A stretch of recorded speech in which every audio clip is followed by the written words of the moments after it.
The Taliban fighter stood over her body, spat on the ground beside her face, and walked away. He didn't bother with a final shot. 7 bullets in a woman who wasn't supposed to be there, that was enough. She was already dead. Everyone agreed. Even the dust settling over her body seemed to confirm it. But they were wrong, and before this story is over, that mistake will cost them everything. Before we go any further, if stories like this move you, please subscribe to this channel and follow along until the very last word. Drop your city in the comments right now. I want to see how far this story travels. The call came in at 02:17 hours, and Senior Chief Marcus Garrett had learned long ago that nothing good ever came from a radio at that hour. He was sitting in the back of a Humvee, rolling through the kind of darkness that only exists in the mountains of eastern Afghanistan, the kind that isn't just the absence of light, but feels like something alive pressing against you from all sides. His team was 4 vehicles back from the lead element, and they'd been moving for 6 hours, threading through roads that weren't really roads toward a compound that intelligence said had been neutralized 30 minutes ago by an airstrike. Neutralized. That was the word they used. Garrett had been doing this long enough to know that neutralize rarely meant what people hoped it meant. Chief, it was Petty Officer Second Class Danny Webb, his radio operator, holding the handset out without ceremony. You're going to want to hear this. Garrett took it. He listened for 11 seconds without speaking.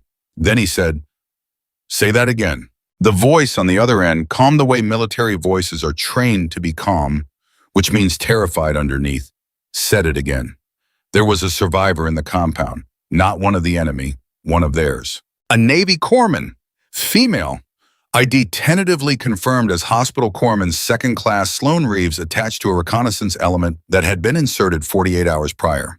The recon team had not reported in.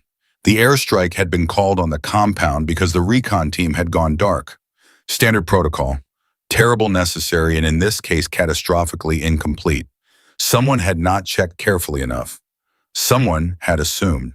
Garrett handed the radio back to Webb and said very quietly, "Tell the driver to move faster." Webb looked at him.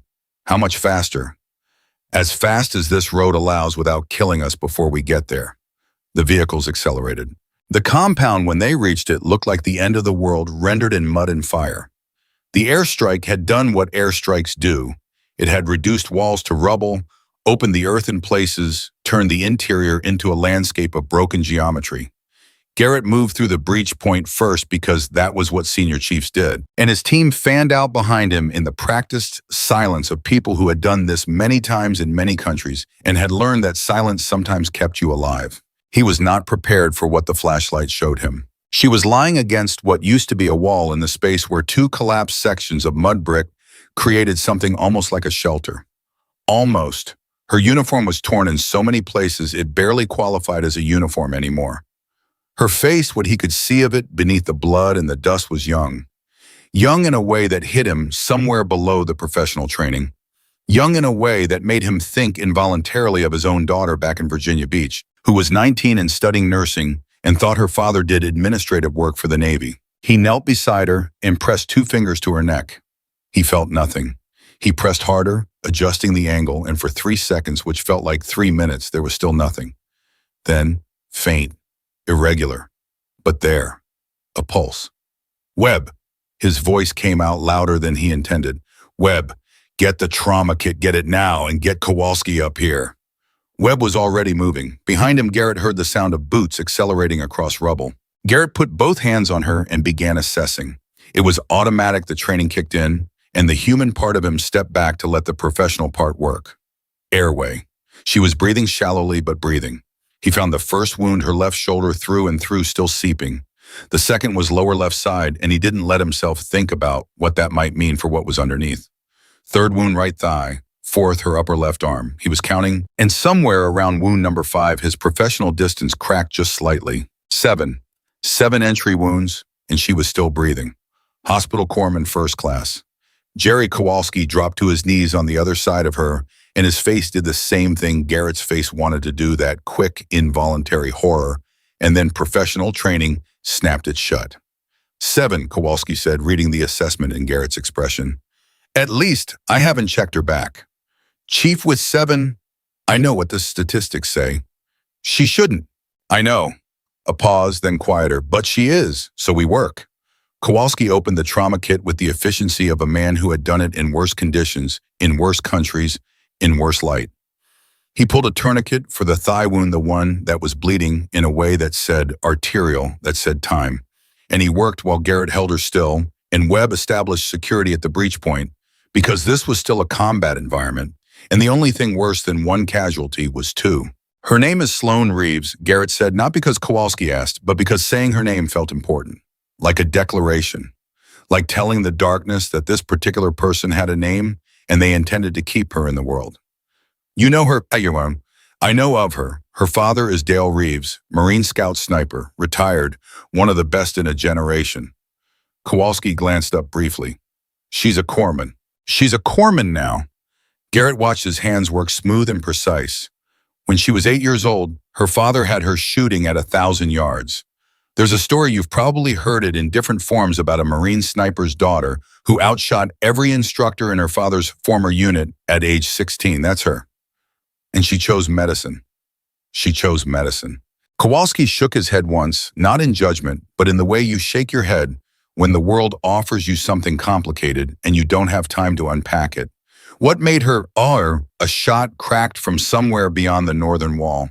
Garrett was flat before the echo died, his body making the decision before his mind caught up, and he had one hand still on Sloane Reeves' arm because he was not going to lose contact with her, was not going to let her slide away in the moment his attention broke. Contact north, Webb from his position. Elevated position, I cannot get a clean look. Another shot. This one hit the rubble 6 feet to Garrett's right and threw dust that tasted like chalk. Single shooter, Garrett said, because the cadence of the shots told a story. High ground. He's got a line on this entire interior. He looked at Kowalski. How long? Kowalski didn't look up from the tourniquet. The leg, maybe 2 minutes. Then I need to get to the abdominal wound, and Chief, I am telling you that one. How long to stabilize enough for movement? A pause that contained a whole conversation. 15 minutes, maybe less if she cooperates. She doesn't look like she's cooperating with much right now. The living ones never do. Kowalski's voice was dry in the way of combat medicine, black humor, as coping mechanism, as distance management, as the only way to keep your hands steady.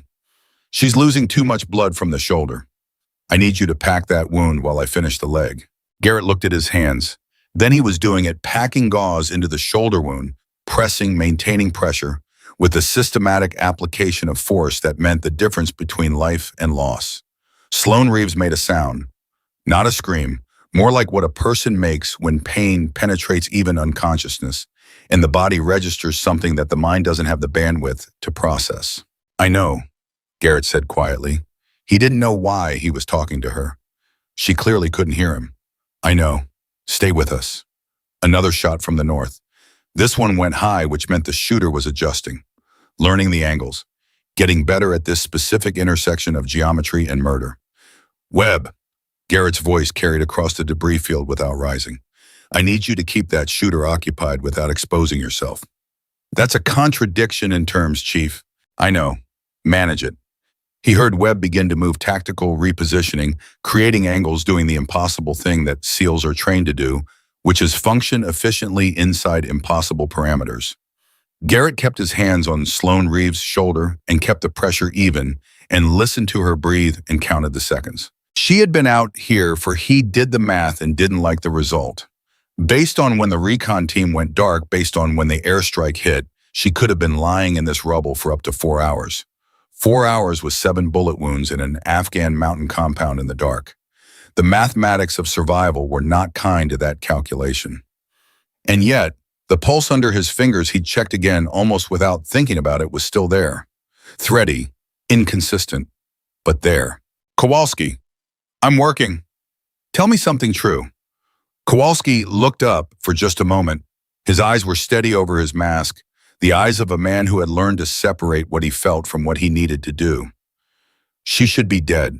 By every clinical measure I have, she should have died from the femoral damage alone inside 20 minutes.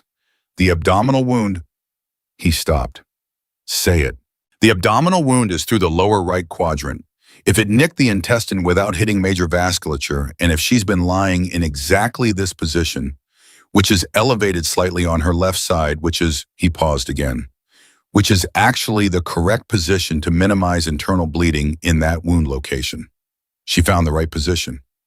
Garrett stared at him. She positioned herself. I don't know, maybe, or luck. But either way, it's why she's still. The third shot from the north came differently. It didn't hit rubble. It hit the truck they'd been using for cover on the west side of the breach, and the metallic clang of it was a different register of sound. And what it told Garrett was that the shooter had figured out the angles and was now working methodically through every position. Webb. He didn't need to say anything else. He's good, Chief. Webb's voice was controlled, but there was something in it, a compressed urgency. I mean, he is genuinely good. High elevation position, I'm estimating 800, maybe 850 yards. He's got a spotter I've seen glass twice on the ridgeline. 800 yards, in the dark, with a spotter. That was not a casual fighter. That was a trained operator. Garrett processed this information and said nothing for a moment. Then he looked back down at Sloane Reeves, at the young face beneath the blood and the dust, and something occurred to him that he didn't know what to do with. Her father, Dale Reeves, who had trained his daughter to shoot at 1,000 yards when she was 8 years old. He pushed the thought away. She was unconscious. She had 7 bullet wounds. She was a corpsman, she made a sound. Not the unconscious pain response from before. Something different. Garrett looked at her face and found with a jolt that was physical that her eyes were open. Not all the way, not clearly. The left eye was nearly swollen shut. But the right eye was open and it was tracking, and when it found his face, it stayed there. Reeves, he kept his voice low and even. Sloane, you're with the SEALs. My name is Garrett. We have a corpsman working on you. You are going to be all right. Her lips moved. He leaned in. How many? Her voice was barely sound, less than a whisper. How many wounded? He felt something shift in his chest. Of all the things she could have asked, of all the things a person lying in the dark with 7 bullet wounds could choose to make their first words, and she asked about casualties. 3 from your team, he said. We don't have a full count yet. You're the priority right now. Her eye moved away from his face. It went up toward the northern wall, toward the direction of the shots. Elevated position, she said. Yes.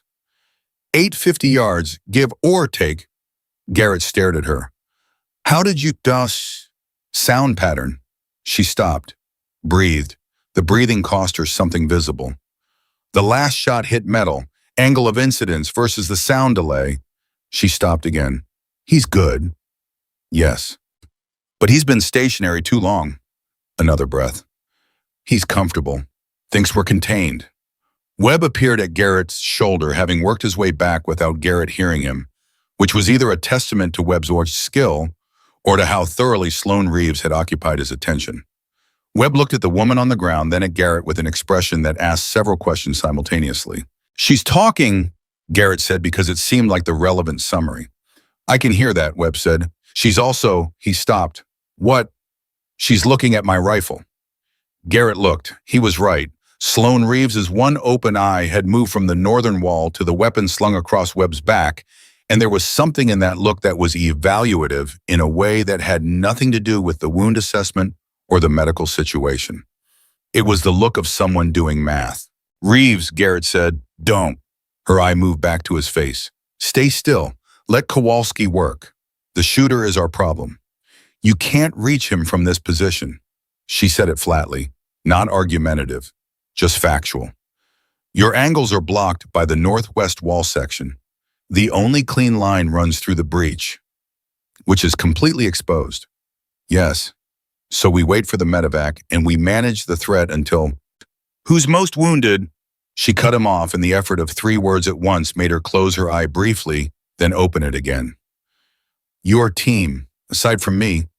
Vasquez took a round in the upper chest. Stable but critical. Medevac is 22 minutes out. 22 minutes at this suppression rate. She didn't finish the sentence. She didn't need to. They were all doing the same arithmetic. A trained sniper with a spotter in an elevated position with a clear line on the extraction point, and a critical casualty who needed to cross that extraction point to reach the medevac. The numbers didn't work.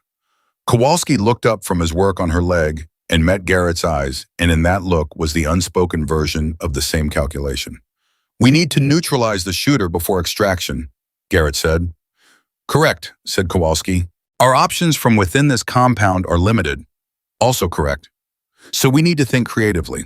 Neither of them said what the creative option was, partly because it seemed impossible, partly because the woman they were looking at had 7 bullet wounds, partly because the woman they were looking at had just in the space of 2 minutes demonstrated a level of tactical awareness that had nothing to do with her medical training and everything to do with a childhood spent on firing ranges with a Marine sniper father. Sloan Reeves's eye was open again, looking at Garrett. Chief, Kowalski said quietly, I need to tell you something about her vital signs. Tell me. They've stabilized. He said it like he wasn't sure he believed it himself. In the last 4 minutes, her blood pressure has actually, I don't have a full kit, but by clinical indicators, her pressure has come up slightly. Her respiratory rate has evened out. A pause. It's like she woke up and her body decided to stop dying. Garrett looked at her. She looked back at him. And she said very quietly, I need to know if I can sit up. Absolutely not. I need to know. Reeves. Marcus. She used his first name, which meant she'd either read his patch or heard it in the last few minutes, and something about it was disarming in a way he hadn't expected. I know what you're thinking. I know because I can see Webb's rifle, and I can see the angle, and I know what my father taught me, and I know what needs to happen in the next 20 minutes if Vasquez is going to see tomorrow.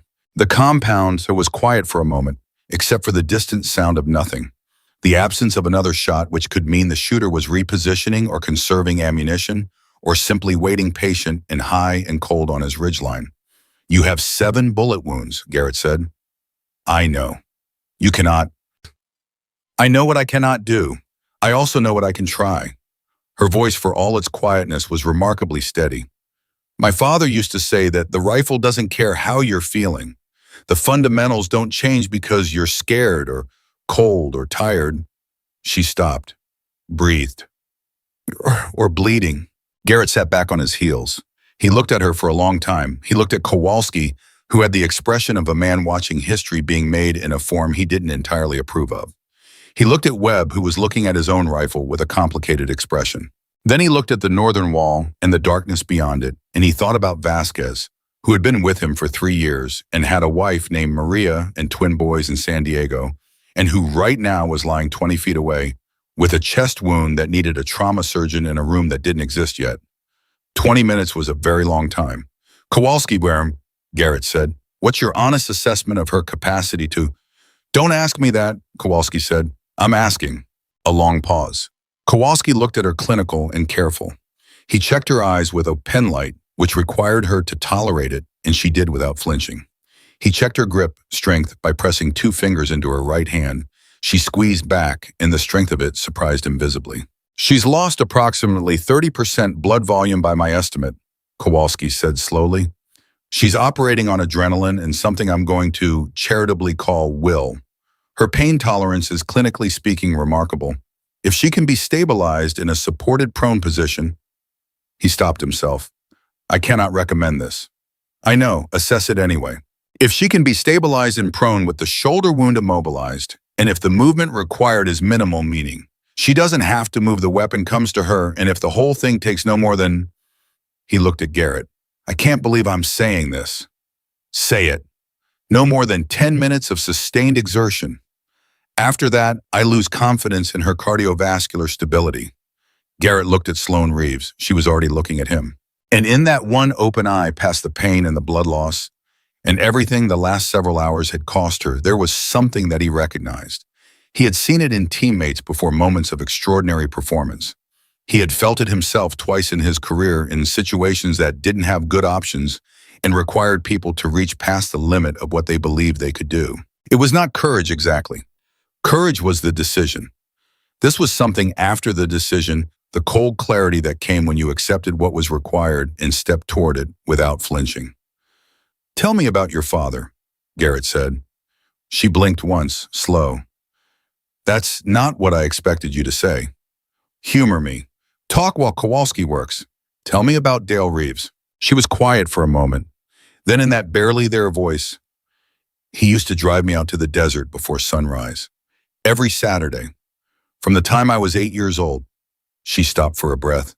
"He'd set up the targets in the dark, so I'd have to estimate range without landmarks. He said the dark was honest, said it stripped away everything except what you actually knew. Smart man. He was..." A pause. "He said the hardest shot isn't the long one. The hardest shot is the one where everything in you is saying stop, where your hands are shaking and your vision is narrowing and every survival instinct you have is screaming retreat." She breathed. "He said that's the shot that matters. That's the one you have to be able to make." Garrett was quiet. "I never thought he meant it literally," she said. And for the first time, the absolute first time since he'd knelt beside her in the rubble, Garrett thought he might be witnessing something he would spend the rest of his life trying to find words for. "Kowalski," he said, "get her stable, best you can, 5 minutes." Kowalski looked at him for a long moment. Then he bent back to work with a focus that said everything about what he thought of this decision and everything about why he was going to execute it anyway. Webb appeared at Garrett's shoulder again. "Chief, tell me you're not..." "I'm not anything yet. I'm thinking." "Thinking looks a lot like..." "Webb." "Yes, Chief." "Your rifle, how's the zero?" Webb was quiet for exactly 3 seconds. "Then 800 yards I'd put her within 6 inches. Maybe less. The air up here is..." "I know." Another silence. Then Webb did something that Garrett would remember for a long time. He unslung the rifle without being asked, checked it in the practiced way of a man who knew exactly what state it was in at all times, and set it on the rubble beside Sloane Reeves with a gentleness that had nothing to do with the weapon and everything to do with the person he was leaving it near. "I'm going to go check on Vasquez," Webb said. "You do that." Webb walked away. Garrett looked at this rifle. Then he looked at Sloane Reeves. She was looking at the rifle too. "Not yet," he said. "I know." Kowalski finishes. "You tell me you're ready. We make the call together." "Okay." "And Reeves?" "Yes." "When this is over," he said, "you and I are going to have a very long conversation about field medicine and the things corpsmen are and are not supposed to do in combat environments." She didn't smile exactly. It was too close to a smile to call it anything else, though. "Sounds fair," she said. And in the compound in the dark in the mountains of eastern Afghanistan, with 7 bullet wounds in her body, and 20 minutes on the clock, and 1 shot that needed to happen for the world to hold its shape, Sloane Reeves lay still and let Kowalski work, and breathed in and breathed out, and remembered everything her father had ever taught her. The rifle lay beside her in the dust, waiting. Kowalski worked in silence for exactly 4 minutes and 37 seconds. Garrett counted. Not because he had nothing else to do, but because counting gave his mind something to grip while everything else was in freefall. The 5th shot from the northern ridgeline came at the 4-minute mark. It hit closer than the last one inside the compound perimeter, punching through a section of remaining wall and showering grit across Kowalski's back. Kowalski didn't flinch. His hands didn't stop. That, Garrett thought, was the definition of professional, not the absence of fear, but the refusal to let fear interrupt the work. "Chief," Kowalski's voice was low, "her pressure is holding. Borderline, but holding. The femoral bleed is controlled. Shoulder pack it's not ideal, but it's functional." He sat back fractionally. "The abdominal wound is the wild card. I cannot assess internal damage without imaging. What I can tell you is that she is not actively decompensating." "Plain language, Jerry." Kowalski looked at him. "She's stable enough to be angry about it." As if on cue, Sloane Reeves said, "I heard that." "Good," Kowalski said. "That means your auditory processing is intact, which is more than I expected 10 minutes ago." She made a sound that might have been a laugh in a different set of circumstances. It cost her, he saw it, in the tightening around her eye, but she let it go and came back to steady. "The rifle," she said, "not a question." Garrett looked at Webb's rifle lying in the dust beside her. Then he looked at the north wall. Then he looked at her face. "Tell me your shot process," he said. "Walk me through it, right now, like you're explaining it to someone who's never held a rifle." She understood immediately why he was asking. He wasn't testing her marksmanship. He was testing her mind, whether the blood loss had taken anything critical, whether the shock had blurred the precision, thinking that the shot was going to require. "First, I establish a stable position," she began, and her voice was quiet but organized, the words coming in order. "Prone if possible. Left hand forward on the stock, supporting without gripping. Right hand on the pistol, grip, trigger finger indexed, not touching until I'm ready. She paused for a breath. Then I find my natural point of aim. Not where I want to aim, where my body naturally settles. You work around the body, not against it. Go on. Then I address the target. With an unknown range, I'm estimating based on what Webb said, 850. Given elevation differential. She stopped. Something flickered behind her eye. The shooter is above us. At 850 yards elevated position, I need to account for the angle. Actual horizontal distance is shorter than line of sight. So I'm shooting slightly shorter than the stated distance. Garrett said nothing. He just watched. Wind is minimal at this hour. Temperature drop at altitude increases air density slightly, which affects bullet drop. She breathed again. Slower this time. Steadier. First breath, exhale halfway. Natural respiratory pause. Squeeze, not pull the trigger. Follow through. Don't break position until the bullet is downrange. Silence. Garrett looked at Kowalski. Kowalski gave him the smallest, most reluctant nod he had ever seen. Here's what we're going to do, Garrett said. And you're going to listen to all of it before you say yes or no. Okay. We move you 2 feet to the left. There's a section of collapsed wall that gives a supported prone position with a narrow sight line through the breach. It's not perfect. The exposure is maybe 18 inches of opening. You'll have to shoot through a gap. He paused. Kowalski keeps one hand on your pulse the entire time. If he squeezes twice, you stop. You don't argue, you don't finish. You stop. What if I'm mid-breath cycle? Then you fail the breath and you stop. Kowalski's call is final. Are we clear? A pause. Yes. Webb. Garrett raised his voice just enough to carry. I need you back here. Webb materialized from the shadows to the east of them, which meant he had been moving through the compound interior rather than staying still. Tactical habit, refusing to become a stationary target. He looked at the configuration Garrett described, and then looked at the rifle on the ground, and then looked at Sloane Reeves, and something moved across his face that he didn't put into words. She walked me through her shot process, Garrett said. She's oriented. She's coherent. She has 7. She knows what she has, Webb. Webb crouched down. He looked at her directly. Ma'am, Sloane. He used her name deliberately, making it personal. I need you to understand something. That rifle is zeroed to my hold, my position, my breathing pattern. Even for a trained shooter transitioning to an unfamiliar weapon under these conditions. I know, she said. Your father ever give you a rifle that wasn't yours and tell you to shoot anyway? Webb blinked. My father sold insurance. Mine didn't. She held Webb's gaze with her one open eye. He gave me a different rifle every month for 2 years. Said you can't rely on familiarity. Said the fundamentals don't live in the weapon, they live in you. A breath. I will need your zero data, whatever you know about how this rifle sits. Webb was quiet for 4 seconds. Then he said, it shoots a ½ inch left at 400.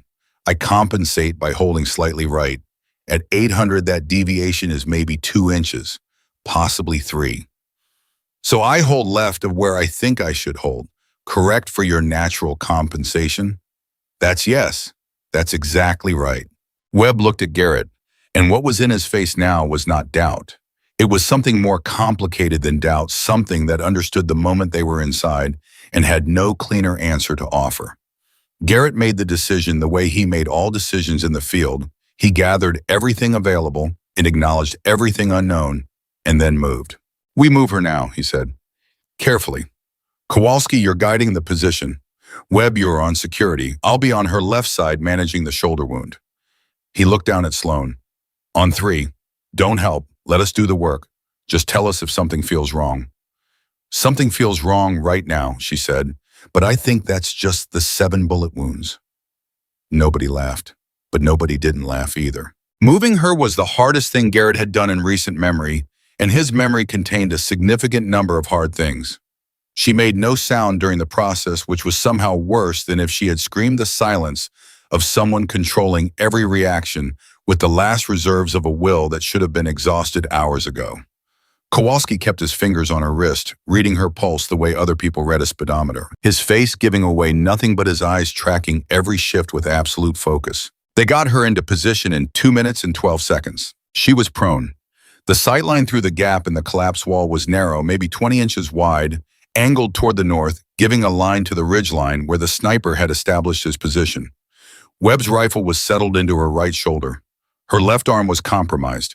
The wound made the classic forward support grip impossible, so she was using the rubble itself as a rest. An improvised support that her father would probably have approved of, because it was what you did when the theoretical gave way to the actual. Kowalski's 2 fingers rested on the inside of her wrist. The compound was quiet. "Give me the distance again," she said. Webb called it 850, Garrett said. "But I know, estimated. Moving target if he's still repositioning." A breath. "How long since the last shot?" Garrett checked. 6 minutes. "He's patient, disciplined." She was quiet for a moment. "Or he's waiting for movement, for us to try extraction." That would be my read. Mine too. Another breath. In, halfway out. "My father used to say that the patient sniper always wins, because the impatient one fires before the shot is ready." She paused. "I'm going to wait for him to move, even slightly. A spotter shifts a position, adjusts anything that tells me exactly where he is." "How long does that take?" "As long as it takes," Kowalski said quietly from her left. "We have 16 minutes to medevac." "I heard you." The window for safe exertion on her part is, "I heard you, Jerry." She used Kowalski's name without being told it, which meant she'd been listening the whole time, cataloging, storing, functioning at a level that her vital signs said should not have been possible. "I'm not going to rush. Rushing is how you miss. And if I miss once, he knows exactly where we are." Garrett said nothing. He watched the back of her head, the stillness of her body, the way the rifle sat against her shoulder with the settled quality of something that belonged there. 8 minutes passed. The compound stayed quiet. Vasquez, across the debris field, coughed once, the wet, heavy cough of a chest wound, and the sound of it went through everyone like a current. Garrett heard one of the other team members, Torres, murmur something to Vasquez in Spanish. He didn't catch the words, but the tone was the tone of someone talking a person back from an edge. 14 minutes to medevac. Garrett was about to say something, he wasn't sure what. Something about calling it, about finding another option, when Sloan said very quietly, "There." He didn't ask where. He didn't say anything. He just waited.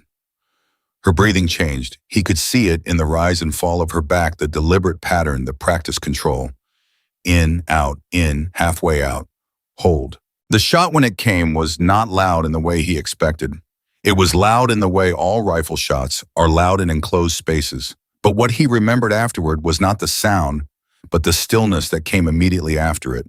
The absolute motionless quality of the 3 seconds that followed the entire compound, seeming to hold its breath alongside them. Then Webb, who had binoculars on the ridgeline, said one word. "Down." Just that, just down. And then a beat later, "Chief, he's down, no movement. The spotter is running." Garrett heard Torres say something in Spanish from across the compound that might have been a prayer, or might have been an expletive, or might have been both. He heard Kowalski exhale in a way that contained an entire medical assessment inside it. He heard Webb say softly, 863 yards, estimated. He looked at Sloan Reeves. She hadn't moved from the prone position. The rifle was still at her shoulder. Her breathing was not right. Something in it had changed in the 3 seconds since the shot. It was faster, less controlled. "Kowalski, I've got her." Kowalski was already shifting, his fingers pressed harder against her wrist. Pulse is elevated, significantly elevated. She's crashing the adrenaline. Her body just, "What do I do?"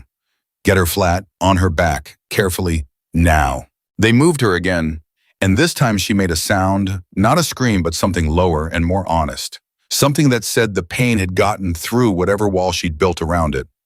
Garrett had his hand behind her head before it could hit the ground, and he held it there while Kowalski worked, and he said, "Stay with us, Reeves, Sloan, stay right here." Her eye found his face. "Did it work?" she said. "Yes." "Webb's team is clear for extraction?" "Yes." A pause, her eye closed, then opened again. "Okay," she said. "Well, okay, that's okay." "You're going to stop talking while," Garrett said. "That's an order." "You can't order a corpsman." "I just did. Lie there and let Kowalski work." For once, perhaps the first time in what he suspected was a life characterized by doing things her own way, she didn't argue. Kowalski looked up at Garrett over her body, and his face held something that Garrett could only describe as medical bewilderment. Her pressure dropped sharply, but it's stabilizing again. Chief, I don't have clinical language for what this woman's cardiovascular system is doing. Is she going to make the medevac? A pause. Yes, I think yes. You think or you know. In medicine, those two things are sometimes the same answer. He looked back down at her. Yes, she's going to make the medevac. Garrett sat back on his heels. He became aware in the sudden quiet that follows maximum tension that his hands were trembling slightly. Not from fear, from the release of everything he'd been holding in the last 22 minutes. Webb crouched beside him. Chief, I know. That shot. I know, Webb. 863 yards. Prone, wounded, unfamiliar weapon, with one eye. Webb's voice was quiet and entirely stripped of its usual dry edge. I've been doing this for 9 years, and I have never. I know. They sat in silence for a moment. Around them, the team was moving Torres, supporting Vasquez, into evacuation position. Other team members establishing perimeter. The professional machinery of extraction clicking into motion now that the overriding threat had been removed. From somewhere to the north, the sound of the spotter retreating had faded. Gone. Back into the mountain dark. Garrett looked at Sloane Reeves, who was lying flat now, Kowalski's hands moving efficiently over her. Her eye closed, her breathing still controlled. Even now. Even here. He thought about her father, Dale Reeves, somewhere back in the States, not knowing that his daughter was lying in an Afghan compound with 7 bullet wounds and a shot logged in her name that would never appear in any official record. He thought about what it meant to train a child that way, not to be a weapon, but to understand precision, discipline, responsibility. To know that the hardest shot wasn't the long one. It was the one where everything in you said stop. Webb, he said, Chief, when we write this up, I know. There are things that can be in the report and things that can't. I know. The shot. I know, Chief. Webb looked at him steadily. She stabilized the position from a supported platform during active engagement. The threat was neutralized by available means. That's what I saw. Garrett held his eyes for a moment, then he nodded. It was the best they could do. It wasn't enough. It would never be enough to contain what had actually happened in the last 22 minutes, but it was the best they could do. 11 minutes later, the medevac arrived. The sound of the rotors came from the south, growing fast, and the team coordinated the extraction with the automated efficiency of people who had rehearsed this scenario. Not this exact scenario, never. This exact scenario, but the shape of it, the fundamentals. Vasquez went first on a litter Torres, keeping one hand on him, the whole time Spanish words mixing with the rotor noise, in a way Garrett couldn't parse but understood completely. Then Sloane. They moved her to the litter, and Kowalski maintained the IV line he'd managed to place in her right arm, a small miracle of its own given the access challenges and the conditions and the fact that he'd done it in the dark with intermittent weapons fire overhead. She was conscious for the transfer, barely, but her eye was open, tracking. When Garrett gripped her hand, not for any medical reason, just because it seemed like the right thing, her fingers closed around his. Dad's going to hear about this, she said. Probably. He's going to be... She stopped, her eye closed, then opened. He's going to say I broke my grip on the follow-through. Garrett blinked. What? Old habit. When the adrenaline is high, I shorten the follow-through. He'll know. He'll say... She stopped again, breathed. He'll say the shot got lucky and the fundamentals would have made it certain. Garrett found himself holding her hand tighter than he intended. Tell him it was certain. Was it? He didn't answer immediately. He thought about what he had watched, the stillness, the patience, the control, the decision to wait for the right moment, even while her blood pressure was staging a retreat. The breath cycle executed perfectly despite everything her body was doing beneath it. The follow-through, she said, was shortened. The shot that had landed. Yes, he said. It was certain. Her eyes stayed on his face for a long moment. Then the medevac crew was moving and the litter was being lifted and Kowalski was stepping back. And Garrett's hand released hers not because he wanted to, but because the distance was now measured in feet and then in yards and then in the space between a helicopter's skids and the ground. The rotor spun up. Webb appeared at his shoulder. They stood together and watched the helicopter lift, tipping its nose south, accelerating away into the dark. For a long time, neither of them said anything. Then Webb said, "Do you think she knows what she just did?" Garrett thought about that. He thought about a girl in the desert before sunrise shooting at targets in the dark because her father believed the dark was honest. He thought about the promise she'd made, the one that the next part of this story was going to have to reckon with, never to use what her father taught her to take a life. He thought about how she'd lain in the rubble for 4 hours and found the exact right position to minimize her internal bleeding, and whether that was instinct or training or something that existed in the space between them. "I think," Garrett said slowly, "that she knows exactly what she did and the promise she made her father." "Yes, Chief," Webb's voice had something in it that was rare from Webb, something unguarded. "She saved Vasquez. She saved all of us from a 20-minute standoff with a trained sniper who had every angle. She did that with—" "I know what she did it with. So how do you square that? The promise, You don't square it," Garrett said quietly. "You carry it. That's all. You carry it and you keep moving." He looked at the sky where the helicopter had been. "That's what she's going to have to do." The compound was quiet now. The shooting had stopped. The threat had collapsed with one shot from a woman who should have been dead, who had decided in some interior place that no training manual had ever mapped, that she was not finished yet. Garrett turned back to his team. There was still work to do. There was always still work to do. But walking back across the rubble past the place where Sloan Reeves had lain in the dark with 7 bullet wounds and a borrowed rifle and a promise she'd just broken, he carried something new with him. Not the weight of what had happened, the weight of what it meant. And somewhere south in a helicopter over the Afghan mountains, a Navy corpsman with her father's hands and her own fierce heart was unconscious, stable, and breathing. Still breathing, while the distance between her and the worst night of her life slowly, carefully opened up behind her. The story was nowhere near finished. She woke up 3 times before she stayed awake. The first time was in the helicopter, and she didn't know it was a helicopter because the sound was wrong, too loud, too close, wrapping around her from every direction at once. She heard voices but couldn't parse them into words. She felt hands on her and registered them as safe, which was the only classification that mattered, and went back under. The second time was in a room with too much light. She tried to sit up and someone stopped her, a hand on her shoulder, firm and certain, and a voice said her name, and she said, or tried to say, "Vasquez."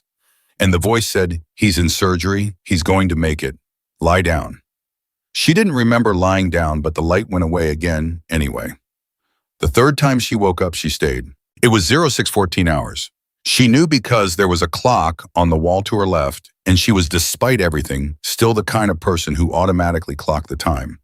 Bagram. She recognized the sounds of the hospital wing, the particular acoustic signature of a military medical facility, the PA system, the ventilation, the specific cadence of boots on linoleum that was different from boots on anything else. She was alive. She held that fact quietly for a moment, turning it over the way you turn over something fragile to check it from every angle. 7 bullet wounds. She counted them from memory the way she'd counted them in real time, shoulder, side, thigh, arm, the others. Her body reported back from each location with varying degrees of complaint. The thigh was loudest. The abdominal wound was a deep, settled ache that told her surgery had happened while she was somewhere else. Her left shoulder was immobilized, wrapped tight, elevated on a pillow she hadn't arranged herself. Someone had taken care of her. That thought did something unexpected to her composure. She was still reconstructing herself, the ceiling, the room, the clock, the sounds, when the curtain to her left moved and a face appeared. Not a medical face, not a nurse or a flight surgeon. The face of Hospital Corpsman First Class Jerry Kowalski, who looked like he hadn't slept and had stopped pretending he was going to. "You're awake," he said. "Good observation." Her voice came out rough, scraped raw from the intubation she could infer had happened. "You look terrible. You are medically in no position to comment on anyone's appearance." He came and stood beside the bed, and he looked at her the way medical people look at patients. They have strong feelings about clinically, but with something underneath the clinical that didn't belong there professionally and couldn't be helped. "Do you know where you are?" "Bagram. What time did I come in?" "Approximately 0310. She did the math. 3 hours of surgery, approximate. "What did they find?" "You want the list?" "I'm a corpsman, Jerry. Give me the list." He gave it to her without softening. She appreciated that. The femoral repair, The abdominal surgery, the bullet had nicked the ascending colon, which explained the severity of the abdominal wound, and the surgical team had managed it cleanly with a temporary colostomy that made her close her eyes for a moment, not from horror, but from the pragmatic understanding of what that meant for the next several weeks. The shoulder structural damage to the rotator cuff that would need orthopedic follow-up. 3 additional wounds that had been through and through without major structural damage cleaned and closed. And the head, she said. Kowalski looked at her. What about the head? I took a blow before your team arrived. Something hit me on the left side during the initial engagement. I've had a headache since whenever I first became aware enough to have a headache. He was quiet for a moment. You didn't mention that. I mentioned the 7 bullet wounds. I thought that was enough for one night. He exhaled through his nose in a way that was not quite exasperation and not quite admiration. I'll flag the flight surgeon. You'll need imaging. He looked at her steadily. Anything else you didn't mention? My left knee took impact when I went down. It's not. She shifted and immediately regretted it. It's not a priority. Let me be the judge of what's a priority. You're not my doctor. I am literally the person who kept you alive in a compound in the dark, so I feel entitled to a degree of medical authority here. She looked at him. He looked at her. And something shifted. The professional frame cracked slightly on both sides, and what was underneath it was the simple, staggering fact of 2 people sitting in the same room when one of them had been by every reasonable measure not going to make it. Jerry. Her voice came out differently. Quieter. Don't, he said. I need to say, you don't need to say anything. We were doing our job. You kept your fingers on my pulse for, she stopped. You didn't leave. Nobody leaves, that's not. He stopped too, looked at the floor, then back at her. That's not how we do things. She nodded once, accepted it, stored it in the part of herself that was going to need it later. Vasquez, she said, getting back to the surface. What's his actual status? Out of surgery 2 hours ago. Chest wound, the round missed the pericardium by about 11 millimeters. Surgeon said another centimeter in. He stopped. He's going to recover. Full recovery, probably. He's asking for his wife. Something moved through her that wasn't quite relief, because relief implied there had been a moment where she doubted, and in the compound she hadn't had the luxury of doubt. It was something cleaner than relief, more like confirmation. Good, she said. That's good. 3 other members of your original recon team are also here. 2 are stable. 1, his jaw tightened briefly. 1 didn't make it through surgery, Corporal Hendricks. She had known that was coming, had known it from the moment she'd assessed him in the compound before her own situation had overtaken everything. She'd known and had made the decision to prioritize the salvageable cases, which was triage protocol and correct medical practice, and the kind of choice that you made with your training and lived with afterward with the rest of yourself. He was 24, she said. I know. He was from somewhere in Georgia. He showed me a picture of his dog the day before the mission. Big yellow lab. She stopped. He named the dog Admiral because he thought it was funny. Kowalski said nothing. There was nothing to say to that. The clock on the wall read 0621. Somewhere outside the hospital wing, a PA announcement crackled through in the clipped neutral tones of military communication. She tracked it automatically, not directed at her ward, and let it go. Garrett, she said. Is he here? Well, on base. He came in with the medevac and he hasn't left yet, which I think says something about him because I've seen that man go 72 hours without sleeping, and he's not a man who normally sits still. She processed that. He's waiting. He's waiting. She thought about what he was waiting for and what she was going to say when he came in, and none of it felt like enough. There was a version of this conversation that happened in movies. The grateful patient, the stoic rescuer, the clean exchange of debt and gratitude. She understood already that the real version was going to be messier and more complicated and better and worse than that. Send him in, she said. But Jerry Kowalski stopped at the curtain. Get some sleep first. After. You look like something the mountain threw away. He almost smiled. You're giving me medical advice. Consider it a professional consultation. He left. She lay in the silence for 7 minutes, which she counted, which was a habit she had never been able to entirely break, because counting gave the mind something to do when everything else was too large to hold directly. When Garrett came through the curtain at 0629, He looked exactly like a man who had been awake for longer than was reasonable and had reached the other side of exhaustion where everything was simply very clear and very immediate. He was still in his uniform. He'd cleaned his face, but not his hands. She could see the trace of compound dust in the creases of his knuckles. He stopped at the foot of the bed and looked at her for a moment before saying anything. "You should be dead," he said, not cruelly, just as a fact between people who understood facts. "I know. By the time we reached you, you had been lying in that rubble for 4.5 hours. I didn't have many options for relocation." He pulled the chair from the corner to the bedside and sat down, which meant he intended to stay, which was its own communication. "How much do you remember?" "Most of it." She paused. "The decision to position myself, I remember making that. When the compound went down, I was still conscious for about, 40 seconds. Long enough to understand what was happening. Long enough to move into the position that gave me the best angle for continued breathing." She looked at the ceiling. "My father taught me that. Tactical body positioning for wound survivability. He said a Marine on the ground is not finished fighting and not finished living until the last breath, and the body has more capacity than the brain believes. He's right about that. He's right about most things. I don't tell him that." She shifted her gaze from the ceiling to Garrett's face. "The shot." "Yes. I need to ask you something about the shot, and I need you to answer me honestly." "Okay. Was I right to take it?" She asked it without deflection, without softening. "Not tactically. Tactically, I've already worked through the logic.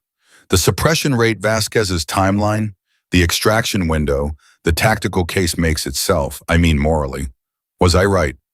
Garrett was quiet for long enough that she knew he was taking the question seriously rather than reaching for the reassuring answer. She appreciated that more than she could say. "I don't know if right is the word I'd use," he said finally. "I've been in this business for 16 years, and I've learned to be suspicious of anyone who says they know exactly where the moral line is when people's lives are on it." He looked at his hands. "What I know is what happened. I know that Vasquez is alive. I know that Torres is alive. I know that you made a decision that nobody could have anticipated from where you were lying, and you made it with total clarity, and it held. That's not the same as right." "No, it's not." He looked at her directly. "But Reeves, I've known a lot of people who made hard calls in the field. The ones who made them badly, the ones that were wrong, they don't ask the question afterward. The ones who ask the question..." He stopped. "The question is how you know it was made by the right person." She was quiet for a moment. "I made a promise," she said, "to your father. When I was 16, the last time I shot competitively, there was a target long range. I made a shot that my instructor said was statistically nearly impossible for someone my age. And my father watched it, and he was proud, doesn't cover it. He was something I hadn't seen from him before. And that night I told him I was going to medical school. I was going to be a corpsman. I was going to save lives, not the other thing." She stopped. "And he accepted it. He said he was proud. But he asked me to promise something." Garrett waited. "He said, promise me you'll only ever use what I taught you to protect life, not to take it, that the skills go toward one purpose only." She breathed carefully around the abdominal ache. "And I promised. And I kept that promise for 12 years. Until last night. Until last night." The room held that for a moment. Then Garrett said, "Your father called." She looked at him. "An hour ago, he'd been notified through proper channels that you were wounded, which is about the maximum amount of information they give families in these situations. He called the base and I was nearby and someone came to get me and I spoke to him." He paused. "He's a Marine sniper. He knows how to keep his voice level, but I could hear it underneath." "What did you tell him?" "That you were alive, that you were stable, that you had performed your duties with, I use the word distinction, which is accurate and also the most polite version of what actually happened." She looked at the ceiling again. "Did he ask how?" "He asked how the wound pattern had occurred. I described the tactical situation in general terms." A pause. He went quiet for a moment. Then he said she found the position, not as a question. He would know. Then he said, "Is she going to be all right?" And I told him yes. And he said, "This is exact because I haven't forgotten it." He said, "Tell her I know she kept her promise." And then he said he had to go and he hung up. Sloan Reeves stopped breathing for a moment. Not medically, just stopped. Tell her I know she kept her promise. She understood what he meant. He had read the situation from three details: the wound positioning, the tactical description, the silence around what wasn't said, and he had understood everything she had done and everything it had cost her, and he had chosen those 6 words to send back. Not because the promise hadn't been broken. It had. She had used what he taught her to take a life, and they would both carry that, and the conversation they were going to have when she got home was going to be one of the hardest of her life and maybe of his. But he had seen something in the breaking of the promise that she hadn't been able to see yet. That a promise made to protect life could be kept even in the moment it appeared to be broken if the purpose had never wavered. She closed her eye, the good one, just for a moment. Thank you, she said. Don't thank me for... Not for that. For staying, for not leaving the decision to someone else. She opened her eye again. Most people would have called it and moved to extraction and accepted the loss. Most people, Garrett said, weren't working with someone who had already decided to be unreasonably alive. She almost laughed. It hurt in 4 distinct locations. She didn't care. The door to the ward opened at 06:51. Not Kowalski, a different set of boots, a different cadence. Webb came through the curtain with 2 cups of coffee that he had clearly acquired through means he wasn't going to explain, and he handed one to Garrett without ceremony and held the other out towards Sloan, and then seemed to reconsider the logistics of a wounded patient with arm immobilization and IV lines. I would very much like that coffee, she said. I don't know how to put it where I can reach it with my right hand. He did. She got it. It was terrible coffee. Military terrible, the kind that had been sitting on a burner for longer than anyone would admit, and it was the best thing she had tasted in recent memory. Webb, she said. Ma'am, your rifle. He looked at her steadily. What about it? I owe you, it's going to need cleaning. Something crossed his face that was entirely unprofessional and entirely human. I'll take care of it, he said. I shorted the follow-through, she said. On the shot, my father would... The shot landed, Webb said. That's the only metric that matters. In target shooting, maybe.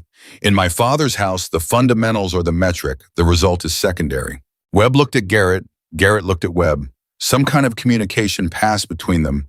That was the compression of experience of having stood in enough places where results were the only thing that mattered, and learning to hold that truth alongside the other truth, which was that how you did the thing shaped who you were when the thing was over. You want my opinion, Webb said. No, but tell me anyway. Your father taught you to shoot because he wanted you to be able to protect what mattered. Last night, what mattered was Vasquez and Torres and the extraction window and 6 people getting home. You protected it. He paused. The follow-through can be corrected on the next shot. The people who lived through last night can't be corrected if they didn't. She held his eyes for a moment. Then she nodded once. Get some sleep, Webb, she said. Soon. Now. He raised an eyebrow. Are you medically ordering me to sleep?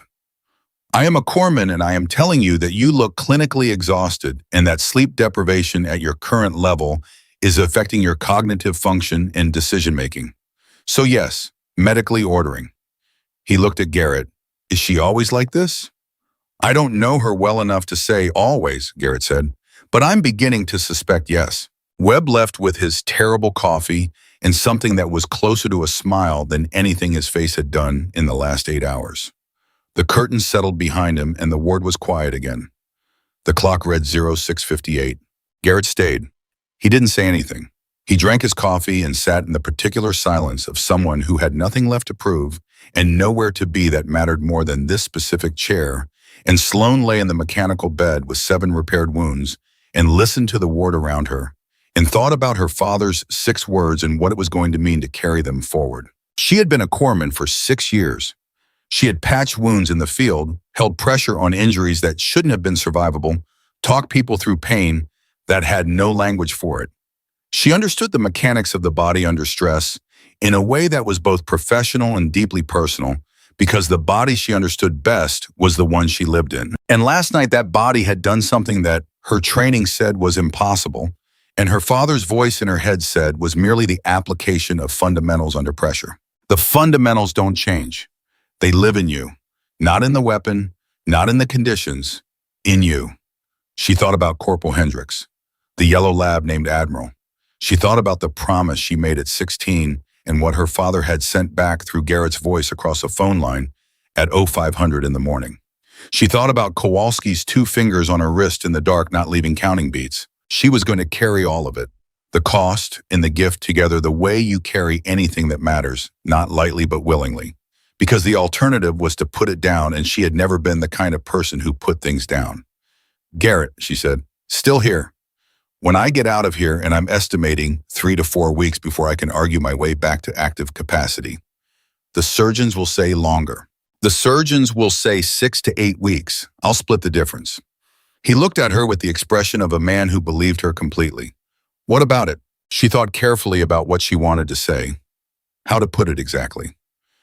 I became a corpsman because I wanted to use what my father gave me, the discipline, the precision, the steadiness under pressure, for something that moved toward life instead of away from it. She paused. Last night I used it the other way, and I can't undo that. And I'm not, she stopped. I'm not destroyed by it. I understand what it bought. I'd make the same decision again if the conditions were the same. And that knowledge is its own complicated thing to live with. Garrett said nothing. He was listening with his whole body the way people listen when they know the next words matter. But I need you to know, she said, that it didn't change what I am. I'm still this. She gestured with her right hand at the room, the ward, the IVs, the machinery of recovery surrounding her. The medicine, the saving, that's what I am. I know, Garrett said. I need you to know, not just accept it in the moment. I need it to be recorded somewhere that matters, even if it can't be in the official report that Sloan Reeves went into that compound as a corpsman and came out of it as one. She met his eyes. Everything in between was in service of that. Garrett set down his coffee cup. He looked at her for a long, steady moment, and then he said the 4 words that she would remember long after the physical wounds had healed and the surgical scars had faded, and even after the conversation with her father had been had and reconciled. He said, recorded, I'm a witness. And that was enough. Outside the hospital ward, the base was waking up the particular morning noise of a forward operating base, people moving toward the day's work vehicles. Voices the ordinary machinery of a world that continued, regardless of what had happened in a compound in the mountains the night before. The sky outside the high, small window to her right was shifting from black to the specific blue-gray that came before color, the hour her father had always called honest light. She looked at it and breathed and held what she was holding and let the morning come. The first full day at Bagram was the hardest one that didn't involve getting shot. That was how Sloan would describe it later when she had enough distance to describe it at all. The physical pain was manageable. She had training for pain, had spent years learning to categorize and compartmentalize it, to assign it a number and a location, and keep it from occupying more mental space than it had earned. What she didn't have training for was the stillness, the enforced horizontal position, the ceiling that didn't change, and the clock that moved too slowly, and the particular quality of silence that existed in a military hospital ward at 0900 when the morning rounds were done, and the next thing on the schedule was nothing except healing, which felt like the least active verb in the English language. She had never been good at nothing. At 0917, Kowalski came back. He'd slept. She could see it in his face, the slight softening around the eyes, the return of something that was almost color in his complexion. He had a tablet with him, and he set it on the tray table beside her bed without asking, and pulled up her post-surgical notes and read them to her in the direct, unsoftened way she had specifically requested the night before. She listened to every word. She asked 4 questions, all of them clinical. He answered 3 of them directly and hedged on the 4th, the timeline for return to field duty, and she didn't push because she already knew that conversation needed a different stage. When he was done, he folded the tablet and looked at her. You should eat something, he said. I've eaten. The protein bar that Torres smuggled in at 0800 doesn't count as eating. She stared at him. How do you know about the protein bar? Because Torres told me, and Torres told me because he felt guilty about the protein bar, and he felt guilty because he knows what I know, which is that your abdominal repair requires specific nutritional protocol, and a protein bar consumed against medical advice is the opposite of that protocol. He said all of it without raising his voice. How is Torres? The subject change was deliberate and she accepted it. He came in at 800. He stayed for 30 minutes. He cried, which he will deny, and I let him, which I will also deny. She looked at her hands. He kept saying he should have got his to me faster. In the compound. He was across the debris field, and by the time he assessed his own position, he was covering the west breach. I know. I told him that. He knows that. It doesn't matter to the part of him that needed to apologize. She paused. I let him apologize because sometimes that's what a person needs to do. The absolution isn't really the point. The saying is. Kowalski looked at her with the expression he'd been cycling through since the compound, the one that was clinically interested in how her mind worked and personally invested in the answer. You're good at that. At what? Knowing what people need in a given moment. Not what they're asking for, what they actually need. It's most of the job, she said. Medicine is about 30% technical skill and 70% understanding that the person in front of you is terrified and in pain and needs someone to be steady. She glanced at the clock. 09:31. My mother called. Kowalski sat down. When? This morning. 8:30. She'd been notified, same channels as my father. But my parents have been divorced for 9 years, and they don't coordinate, so she was working from the official notification, plus whatever my father told her when she called him, which I gather was minimal. Sloane's voice was even, clinical in the way she got when the subject was personal and she didn't want it to bleed. She stopped, started again. My mother is not a military person. She married one and then she wasn't anymore, and the years in between left marks. She doesn't have the language for this. She has love, a very large amount of love, and very few frameworks for what to do with it when the person she loves has been inside a situation like this one. What did she say? She said she kept saying, I don't understand how this happened. Not as an accusation, as a literal statement of incomprehension. How does a person end up with 7 bullet wounds? How does someone survive that? How is any of this? Sloane stopped. Her jaw tightened briefly. I couldn't explain it to her. I didn't try. I just said I was alive and stable, and that the people with me had been extraordinary, and she cried for a while, and I held the phone and let her, because that's what she needed. Like Torres. Like Torres? A pause. She asked if I was coming home. Are you? Eventually, when they let me. She looked at the ceiling. She wants me to come home and not come back. She's wanted that since I enlisted. She's never said it directly. She's not that kind of person, but it's in every conversation. The hoping underneath the words. Her voice softened fractionally. She had 12 years of watching my father deploy and come back different. She thought marrying a Marine was romantic until she understood what it actually meant, which is that the person you love belongs to something larger than your living room and your dinner table and your plans. Kowalski said nothing. He was listening the way she'd described medicine steadily, without trying to fix. I can't be what she needs me to be, Sloane said. I found that out about myself a long time ago. I became a corpsman specifically to make her feel better about what I was doing. If I couldn't be home, I could at least be saving lives instead of...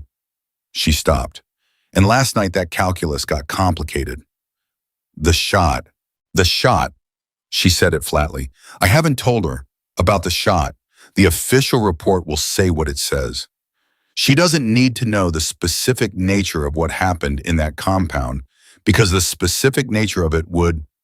She stopped again. Something flickered behind her eye. She would carry it wrong. She would turn it into proof that I shouldn't have been there.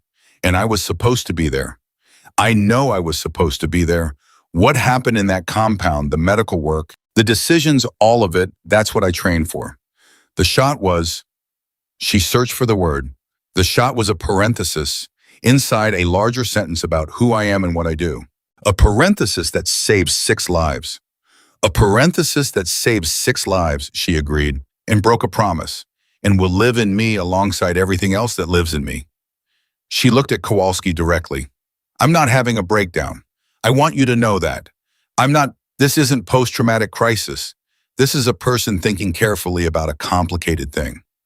I know. You were looking at me like, I was looking at you like someone who has been awake for too long and had surgery 12 hours ago and is probably in more pain than she's reporting, Kowalski said. Not like crisis, she accepts that. The pain is manageable. I know. That's almost the problem. He stood up. I'm going to get you actual food, not a protein bar, food. And you're going to eat it without arguing because you need the calories for healing and because I need to feel useful, and this is the one useful thing currently available to me. She almost smiled. Okay. He left. She lay in the quiet and let herself feel the pain she hadn't been reporting, not because she was hiding it exactly, but because the pain was information, and she'd been cataloging it rather than reacting to it, which was the distinction between a corpsman's relationship to pain and everyone else's. The abdominal wound was the loudest, a deep, insistent ache that spiked when she breathed too deeply and retreated to a constant bass note when she kept everything controlled and shallow. The shoulder was a different register, sharper, more specific, the rotator cuff damage, announcing itself with particular clarity when her left arm shifted even fractionally. The thigh was wrapped and elevated and mostly quiet, which meant the surgical repair was holding. Which meant Kowalski's work in the compound had been even more precise than she'd given him credit for in the moment. She had given him credit in the moment. She remembered that. He'd been packing the shoulder wound, and she'd been thinking about his technique from a clinical perspective, while simultaneously trying to maintain consciousness, and she'd noted the pressure was even and the gauze placement was correct, and the whole thing was executed without the tremor that came into even experienced hands when the patient was someone you didn't want to lose. He hadn't tremored. She'd been watching for it. At 10:04, the curtain opened, and it wasn't Kowalski. It was a woman in a lieutenant colonel's uniform with the kind of face that communicated authority without effort. Not severity exactly, but the settled certainty of someone who had been making important decisions for long enough that the capacity showed in the structure of her expression. She was carrying a file folder and a tablet, and she stopped inside the curtain and looked at Sloan with an assessment that was thorough and not unkind. Hospital Corpsman, 2nd Class Reeves, she said. I'm Lieutenant Colonel Diane Marsh. I'm the JAG officer assigned to the after-action review of last night's engagement. Sloan processed this. I haven't been formally interviewed yet. No, I wanted to see your medical status first. The interview isn't compulsory at this point in your recovery. You're entitled to delay until you're in a stronger position. I'm in an adequate position now. Marsh looked at her for a moment. I've read the preliminary report filed by Senior Chief Garrett. Okay. I have some questions. Okay. Marsh pulled the chair to the bedside, the same chair Garrett had occupied at 0629, which felt like 3 days ago and also like 10 minutes ago, and sat down with the particular stillness of someone who had conducted a great many sensitive interviews and understood that stillness communicated patience and patience communicated safety. The report describes the threat neutralization in general terms, Marsh began. An elevated sniper position at approximately 860 yards. The threat was neutralized prior to extraction, enabling safe medevac of critical casualties. She looked up from the tablet. What the report does not specify is the mechanism of neutralization. Sloan held her gaze. No. Can you tell me? I can tell you what I observed from my position, Sloan said, which is that the team identified the threat, assessed the tactical situation, and the threat was neutralized through available means. I was not in a position to observe the specific engagement clearly. She paused. I was, as the report notes, critically wounded. Marsh was quiet for a moment. Her expression didn't change. Corpsman Reeves, I'm going to be direct with you. I appreciate that.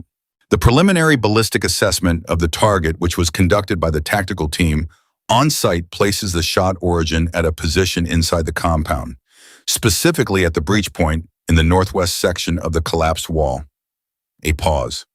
The only documented position at that location at the time the shot was fired was yours. Sloan said nothing. This is not an accusation, Marsh said. I want to be very clear about that. I am a JAG officer conducting a procedural review, not a disciplinary action. What happened in that compound may be the most extraordinary thing I have heard in 11 years in this role, and I have heard extraordinary things. Her voice was measured and precise, but I need to know what happened, accurately, because what happened matters not for punishment, but for understanding, for record. For the people who come after, who need to understand what human beings are capable of in extremis. The room was very quiet. Sloan thought about what Garrett had said. Recorded. I'm a witness. She thought about what her father had sent back. I know she kept her promise. She thought about Corporal Hendricks in the yellow lab named Admiral and Vasquez, 11 millimeters from death, and Webb's rifle sitting in the dust beside her, with a gentleness that said everything about what kind of people she had been surrounded by in the worst hours of her life. She made a decision. The position was mine, she said. The shot was mine. Marsh didn't react immediately. She made a note. Then she looked up. You understand that this complicates. I understand everything it complicates, Sloan said. I'm a corpsman. I'm trained as a non-combatant. Taking that shot operates in a legal and procedural gray area that your office is going to need to work through, and I understand that, and I'm prepared for whatever the review determines. She kept her voice steady. What I'm not prepared to do is let 6 men's survival be carried in an incomplete record. What I did, it should be in the record accurately, even if the record creates complications for you. Especially then. Marsh looked at her for a long moment. Then she said very quietly enough that it was clearly not for the record. Your father is Dale Reeves. Sloan blinked. Yes. I know who he is. I served in Fallujah with Marines who talked about his instruction like it was scripture. She paused. I wonder if he knows what his teaching built. He has a general idea, Sloan said. He sent me a message this morning. What did he say? She thought about the 6 words. Tell her I know she kept her promise. He said he was proud, she said, which was true in every way that mattered. Marsh nodded. She made another note. Then she stood and the formality came back into her posture, the professional frame resettling itself around the human moment. The review process will take approximately 2 weeks. During that time, you are not required to make any additional statements without counsel present. I would recommend... I don't need counsel, Sloan said. I know what I did and why I did it, and I'm prepared to explain both to any authority that asks. That level of certainty, Marsh said carefully, is either very wise or very reckless, and I haven't decided which. My father would say it's the same thing at sufficient range, Sloan said. Something moved across Marsh's face that might, in a different setting, have been a smile. Then she was gone, the curtain settling behind her, and Sloan lay in the silence with her decision and let it breathe. She didn't regret it. That was the thing she checked systematically the way she checked vital signs. She went through it again, the decision to speak the exposure it created, the procedural complications Marsh had referenced, and she found at the bottom of it not regret but something quieter and more durable, a kind of integrity. The understanding that the record mattered because the truth mattered, and she was not the kind of person who let truth go quietly into a file folder labeled Available Means. Kowalski came back at 10:27 with food that was significantly better than the hospital ward standard, which meant he had pulled some kind of favor from somewhere in the base kitchen, which meant he had more social capital than he pretended and had spent some of it on her, which she filed away as something she owed him. She ate. He sat with her. They didn't talk about the JAG officer or the review. They talked about a Navy corpsman from Chicago named Patterson, who had been in Kowalski's first unit and had a talent for finding food in places that shouldn't have had food, and how that talent was the most valuable non-medical skill a corpsman could possess, and how Sloan had developed her own version of it in her first deployment, and it had involved a local market, a phrase book, and a level of negotiating confidence that she did not technically have at the time but had performed convincingly. It was the most ordinary conversation she'd had in 36 hours. It was exactly what she needed. At 12:15, Vasquez's wife called. Not Vasquez, his wife Maria from San Diego, who had gotten the notification and then gotten the follow-up notification and then called the base and been routed through 3 departments before reaching the ward. The nurse handed Sloan the phone with a slightly uncertain expression because the call was technically for the ward and Sloan was technically a patient, and none of the normal protocols covered this exact situation. Sloan took the phone. Mrs. Vasquez, she said, my name is Sloan Reeves. I'm a corpsman. I was with your husband last night. The voice on the other end was younger than Sloan expected, which then made her feel foolish for having an expectation, and it was controlled in the way of someone who had been holding themselves together for hours and was now on the edge of no longer managing it. Is he? They told me he's out of surgery. They told me he's stable. Is that? It's true, Sloan said. He's stable. The surgical team here is excellent. The chest wound, I can explain the injury in clinical terms if that helps you, or I can just tell you what I know from being with him. Tell me what you know. He was brave, she said. He stayed in the fight when when it was very bad. He protected the people around him. And when I was there, when we were waiting for the medevac, he was asking about his team, making sure everyone was accounted for. She paused. He's a good man, Mrs. Vasquez. He's going to come home to you. A sound from the other end that was too compressed to be a sob, but was everything a sob was made of. He talks about you, Sloan said, and that was a truth she was extrapolating from what she knew of men like Vasquez, which was enough to make it a true extrapolation. Marines always talk about their families. It's the most reliable thing about them. He's Navy, the woman said, and there was a laugh inside the tears. He's Navy, Sloan corrected herself. I apologize. The distinction matters. The laugh got a little bigger. Thank you, Maria Vasquez said, for being there, for whatever you did. They won't tell me much, but I know I can tell from the way they talk around it that something happened out there and someone... She stopped. Thank you. Do your job, Sloan said quietly. That's all any of us did. She handed the phone back to the nurse and lay back against the pillow and let the hours settle around her. The pain was exactly where it had been. The clock moved at exactly the pace it had always moved, but something had shifted internally. Some accounting had been run and had come back with a number she could live with. At 13:30, Garrett came back. He didn't say anything when he came in. He sat in the chair. He looked at her for a moment and then looked at the wall and then looked back at her. Marsh, he said, she came at 10. I know, she found me afterward. A pause, you told her. Yes, he was quiet. She watched his face work through whatever it was working through. I wrote the report the way I wrote it to protect you from an unnecessary procedural. I know why you wrote it that way, and I understand and I'm grateful. She met his eyes, and the record needs to be accurate. You said it yourself, what I did I am. The corpsman and the shot are the same person, and I'm not going to let one be hidden to protect the other. I know what the review could do. I've thought about it. My answer is the same. Garrett looked at her for a long time. Then he said, your father is going to want to hear about this. My father already knows more than I've told him. That doesn't surprise me.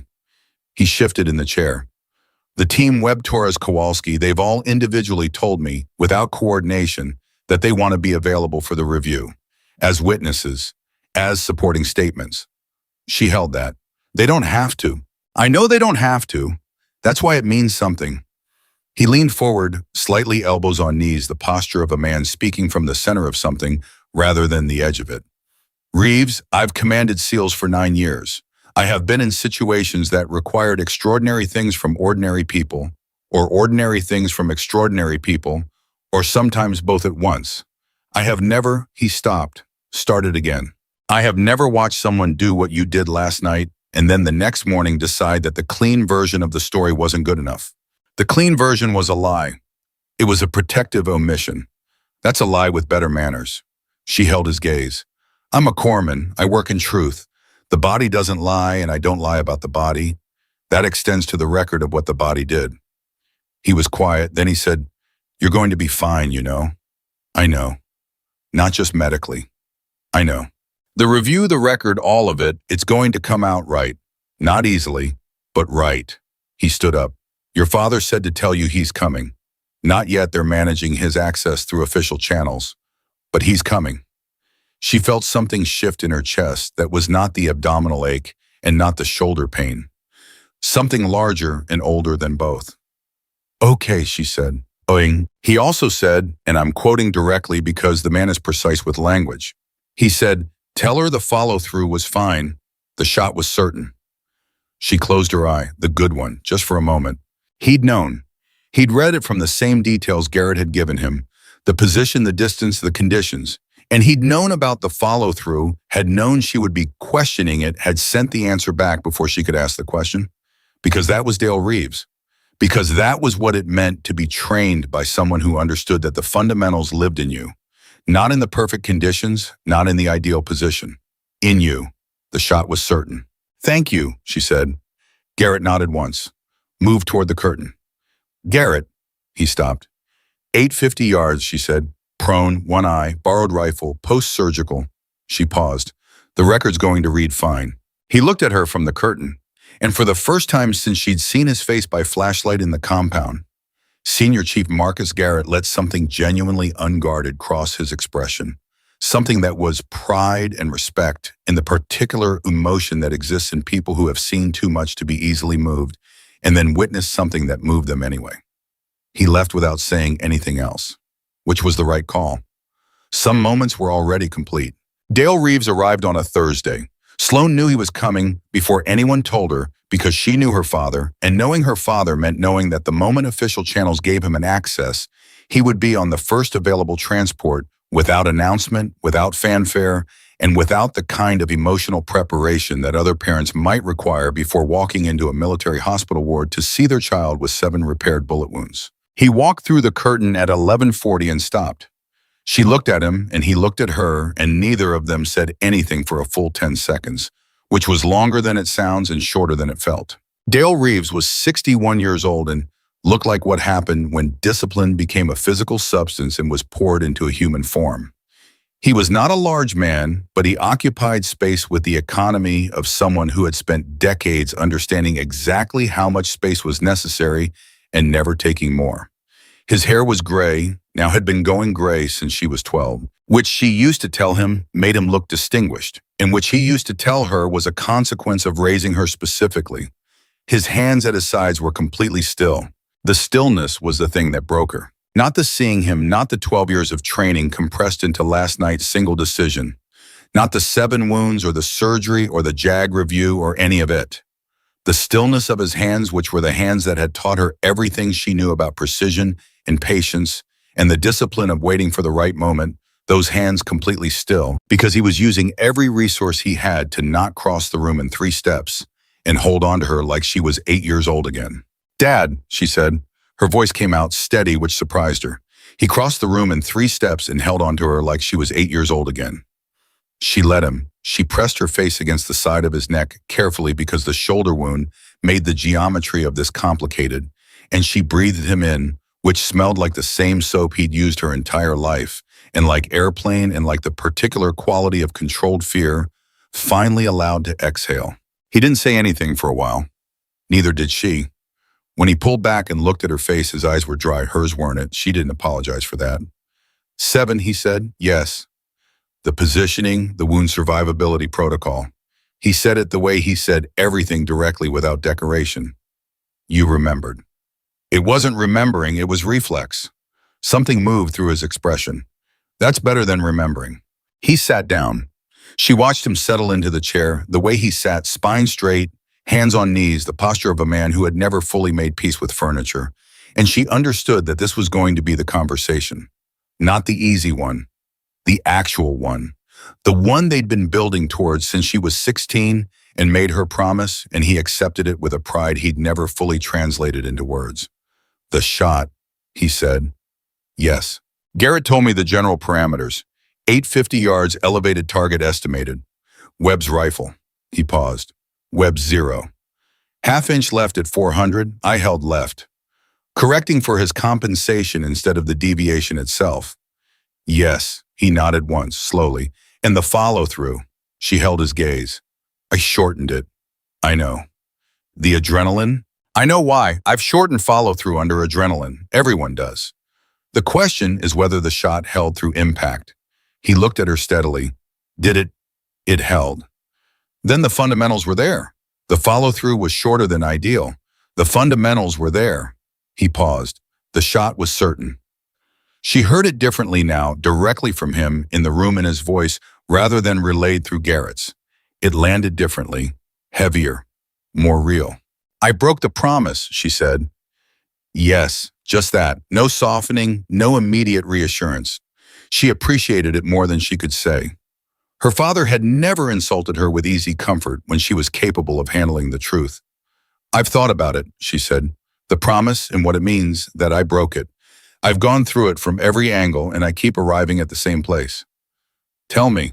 I made the promise because I wanted to use what you taught me for life. Only for life. That was the principle underneath the words. She kept her voice even. Last night I used it for death, one death, in exchange for 6 lives including mine. She paused. I don't know how to reconcile those numbers morally. I've stopped trying to reconcile them. What I know is the principle life didn't change. The method changed under conditions where there was no other method available. Dale Reeves was quiet for a long time. She waited. She had learned waiting from him. When I was 32, he said, finally, I was in a situation in Iraq where I made a similar calculation. Different geometry, different numbers. Same principle. He looked at his hands. I called it correctly. By every measurable outcome, I called it correctly. And I spent the next 3 years working out what it cost, because the correct call and the easy call are not always the same thing. He looked up. What you did last night was correct. What it costs is still being determined. That's the truth of it. I know. The promise, he stopped. Started again. When you made that promise, I accepted it because I understood what you were saying. You weren't saying you'd forget what I taught you. You were saying you'd aim it differently. He held her gaze. Last night you aimed it differently, and it happened to require the same mechanism. The aim didn't change, Sloan. The aim was always life. She held that, turned it over, found at the bottom of it the same thing she'd found every time she examined the decision. Not peace exactly, but something that peace was made of. The knowledge that the person who had made the call was the same person she had always been, unaltered at the core, just deepened. Like pressure on a structure that tests it and finds it sound. The JAG review, she said. I spoke to Marsh. She looked at him.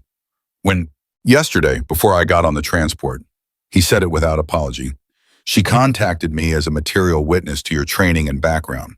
I gave a statement. What did you say? The truth. That I trained you from age 8 in precision marksmanship. That at age 16, your technical skill exceeded every instructor I'd supervised in 20 years of service. That you subsequently chose medicine, specifically and deliberately, and with full understanding of what you were setting aside. He paused. And that in my professional assessment, what occurred in that compound was not a departure from your character or your role. It was the fullest possible expression of both. She couldn't speak for a moment. Marsh, he continued, is thorough. The review will be thorough. But the outcome, he stopped. The outcome will be correct. I believe that. And if it isn't, he looked at her steadily, then we handle what isn't correct. The same way we handle everything. Directly. She nodded. The abdominal ache pulsed once, reminding her it was there, and she breathed around it the way she'd been breathing around it for 3 days. Managed. Contained, present, but not controlling. Kowalski, she said. Her father tilted his head slightly. The corpsman from the SEAL team. He kept his fingers on my pulse the entire time, while I was in position. He was ready to call it, to stop the whole thing if my pressure dropped past the threshold. She paused. He didn't call it. Because your pressure held. Because my pressure held. But he was there. The whole time. He was there. She looked at the curtain, the door of the ward beyond Whit. I've been thinking about what that means.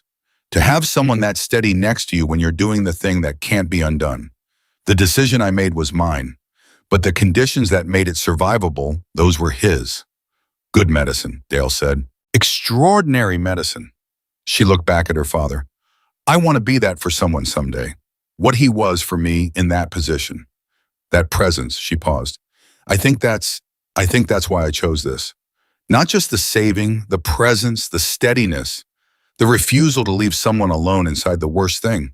Her father looked at her for a moment that was different from the other moments longer. Quieter with something in it that she recognized because she had seen it once before when she was 16 and made a shot her instructor called statistically impossible, and her father had watched it land and felt something he hadn't had language for then. He had the language now, or close enough. You're going to be remarkable, he said, not as a prediction, as a recognition. I'm going to be a corpsman, she said. Yes, he said, I know.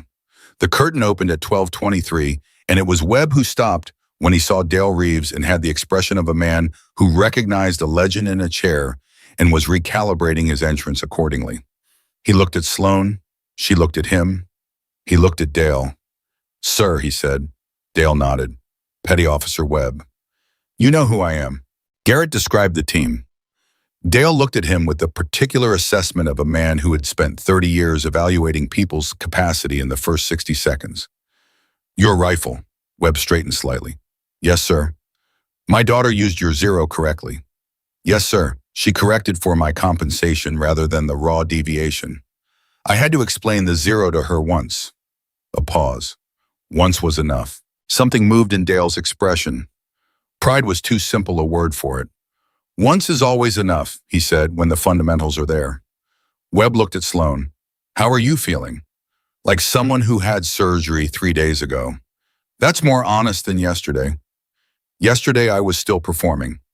She shifted slightly. Today I'm just reporting. He came and stood at the foot of the bed with his hands in his pockets, which was the Webb version of relaxed, and he looked at her with the same unguarded quality he'd shown in the small hours of Thursday morning when he'd set his rifle in the dust beside her with a gentleness that had nothing to do with the weapon. The review, he said. Marsh talked to me. I know. Garrett told me you volunteered a statement. All of us did.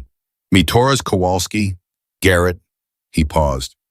We gave independent statements. Marsh seemed, he considered. She seemed like she was building something, not a case against, something else. A record, Sloan said. She's building an accurate record. Is that a good thing?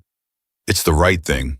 She looked at him steadily, which sometimes is the same as good and sometimes is harder than good, and I've made my peace with not knowing yet which category this falls in.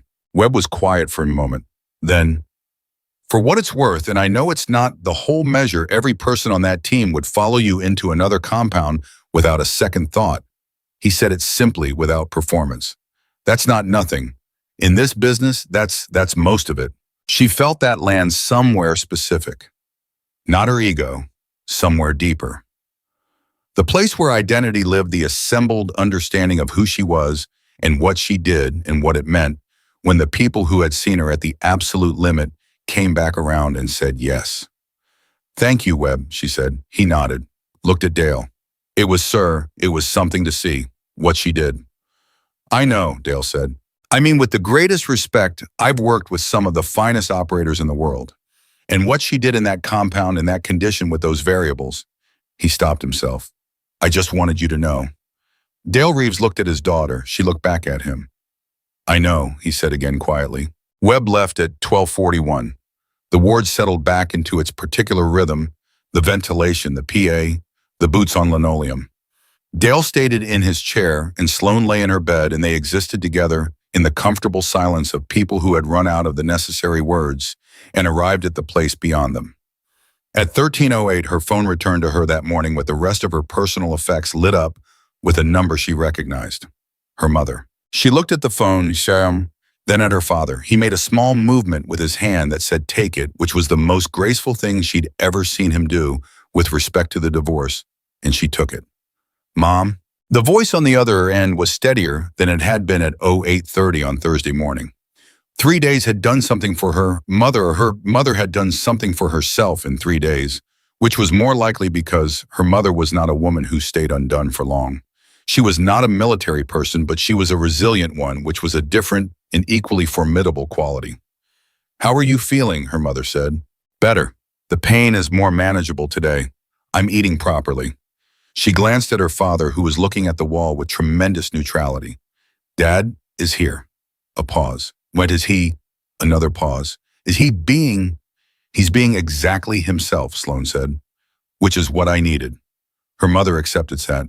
I've been thinking, she said, about what you said on Thursday, that the people with you were extraordinary. They were. I've been trying to understand what happened. She stopped carefully navigating around the parts she wasn't ready for. Not the specifics, just what it means that you were there and what you did and why she stopped again. Why it had to be you. Sloan thought about how to answer that.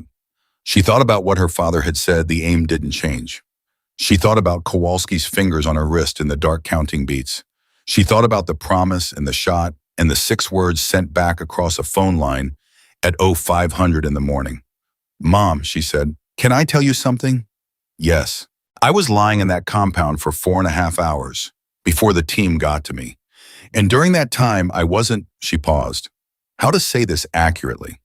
I wasn't passive, I was managing. The position, the breathing, the blood pressure. Everything my training said to do, I was doing. Not because I was certain I'd survive, because the work was what I had. She breathed carefully around the ache. And when the team got there and the situation became what it became, I made the decisions I made for the same reason. Because the work was what I had, because the aim was always the same. Her mother was quiet. I am not going to stop doing this, Sloan said, gently but completely. I need you to know that, not because I don't love you, because I love you and I need you to know who I am.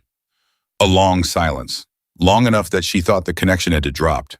Then her mother said in a voice that was doing something complicated and managing it, I know who you are. Mom, I know who you are, she said again steadier. I've always known, a breath. I want you to come home in one piece. I'm working on it. 7 bullet wounds is not, I know, it's not ideal. I'm going to do better.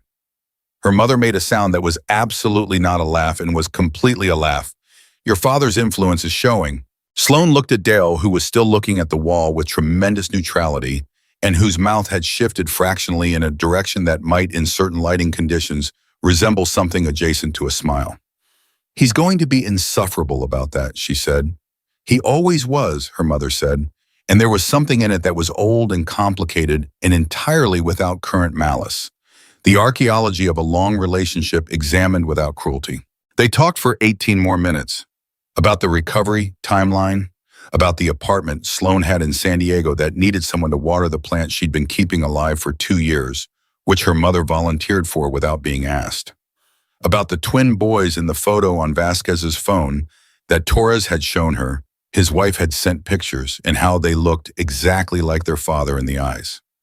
About small things and large things braided together the way life braided them, not separated into categories because the real ones never were. When the call ended at 13:41, she held the phone for a moment. Then she looked at her father. She's going to be all right, Dale said. She's always all right. She's harder than she looks. Most people are.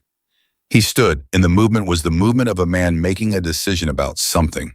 He came and stood beside the bed and looked down at her with the same expression he'd worn at the door, the one that was pride and fear and relief, compressed into the structure of a face that had been trained for 30 years not to show those things and had never entirely succeeded with her specifically. I need to tell you something.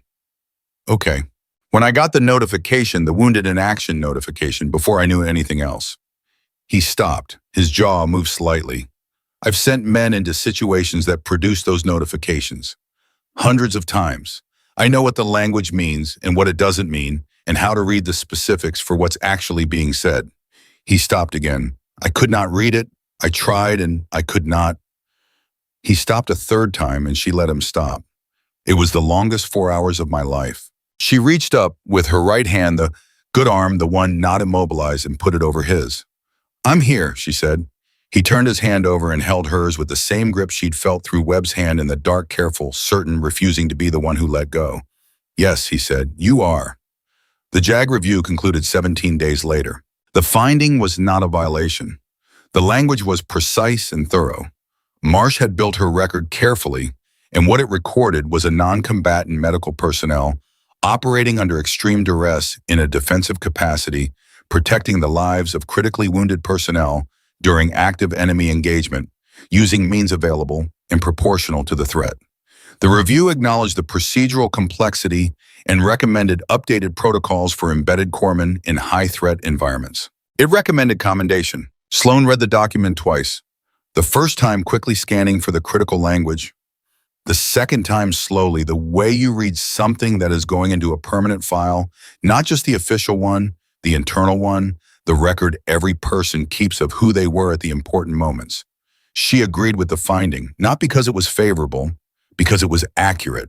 Kowalski was the first person she called. He answered on the second ring. I know, he said. Marsh called Garrett, and Garrett, information travels fast. In this unit, it travels at the speed of people who care about the outcome. A pause. How do you feel, Baum? Like the record is correct. Is that enough? She thought about it honestly. It's the right amount, she said. It's not everything. It's what's true, and that's the right amount. She heard him exhale the same exhale he'd done in the ward at Bagram, the one that contained a full medical assessment inside it. You're going to be a hell of a corpsman, Reeves. I already am, she said. He laughed. She let it go until it settled. Get some sleep, Jerry. You too. She came home to San Diego 6 weeks after the compound. Her shoulder was still in partial immobilization. The abdominal repair was clean. She'd followed the protocol precisely because she was a corpsman and knew exactly what the consequences of not following it were, and she had made herself a patient with the same discipline she applied to every patient. The thigh was healed. The other wounds were healed. The knee, which had been the lowest priority, turned out to need 6 weeks of physical therapy, which she attended without complaint, and which the physical therapist said was the most cooperative he'd had in his clinic, by which he meant she did exactly what he said and no more, and argued with him whenever he tried to exceed it. Her father flew out and spent a weekend. They went to the range on Saturday morning. Not at dawn, her shoulder wasn't ready for that yet. Mid-morning, when the light was honest without being dramatic, he watched her shoot with her right arm, the left arm not yet back to full function, and he said the fundamentals were there, which was the highest compliment available in Dale Reeves' vocabulary, and both of them knew it. On Sunday before his flight, they sat in her apartment, and he looked at the plant her mother had kept alive, and then at her and said, I want to tell you something I should have told you 12 years ago. She waited. When you made the promise, he said, I was disappointed for about 10 minutes, because I knew what you could have been by the standard I was trained to value. And then I watched you for the next 12 years, and I understood that what you became was, he stopped. The promise was right. What you chose was right. What happened in the compound was right. All of it is right, Sloan, the whole picture. She held that for a long moment. Then she said, Dad, I know. He looked at her. She looked at him. And in the quiet of her apartment with the plant her mother had watered, in the San Diego light coming through the window, and 12 years of medicine, and one night in a ruined compound between them, they both understood something that neither of them needed to say. The fundamentals don't live in the weapon. They don't live in the conditions or the distance or the promise. They live in the person. And the person tested at the absolute limit of everything she was physical, moral, professional human had held. She had held. Sloan Reeves had walked into that compound as a corpsman. She had been left for dead in the rubble. She had survived 4.5 hours on discipline and will, in the positioning protocol her father taught her at age 8. She had stabilized the wounded under fire. She had made the impossible decision with full clarity and full cost. She had told the truth to the review board when she didn't have to. She had held her mother's fear without surrendering to it. She had accepted her father's pride without being consumed by it. And she had come home, not unchanged. Nobody who has been inside what she had been inside comes home unchanged, but whole, the same person at the center, deepened by everything that had tried to break her, and found instead something that didn't break. 7 bullet wounds, 1 shot at 863 yards, 6 people alive who would not have been. That was the record. That was the truth, and the truth properly held was enough. It was more than enough. It was everything.